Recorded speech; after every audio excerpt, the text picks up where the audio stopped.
নমস্কার বন্ধুরা, আজকে আমি বানিয়ে দেখাবো পাকা আমের ফিরনি। প্রথমে আম ধুয়ে টুকরো টুকরো করে কেটে নিয়েছি, আর একটা বাটিতে এক মুঠো গোবিন্দভোগ চাল ভিজিয়ে রেখেছি, আর কিছু আমসত্ত্ব খুব ছোট ছোট টুকরো করে কেটে নিয়েছি।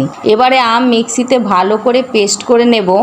আর ওভেনে একটা কড়াই বসিয়ে দিয়েছি, তাতে হাফ চামচ ঘি দিয়ে দেব। এরপর পেস্ট করে রাখা আম দিয়ে দেব, আর দেব চিনি। কম আঁচে 5 মিনিট নাড়াচাড়া করে নামিয়ে নেব। এরপর আরও একটা কড়াই বসিয়ে দিয়েছি, তাতে দিয়ে দেব 500 গ্রাম দুধ, আর দেব 3 থেকে 4টে ফাটিয়ে রাখা এলাচ। দুধ ভালো করে মিডিয়াম আঁচে 7 থেকে 8 মিনিট ফুটিয়ে নেব। এরপর গোবিন্দভোগ চাল হাফ কাপ দুধ দিয়ে মিক্সিতে একটা মিহি পেস্ট তৈরি করে নেব। চালে যেন কোনোভাবেই দানা দানা না থাকে। এরপর চালের পেস্টের সাথে গুঁড়ো দুধ চা চামচের 3 চামচ ভালো করে মিশিয়ে নেব। আঁচ কম করে কড়াইয়ের দুধের সাথে পেস্ট ভালো করে মিশিয়ে 1 চামচ চিনি আর সামান্য নুন দিয়ে 2 মিনিট ধরে নাড়াচাড়া করে নেব।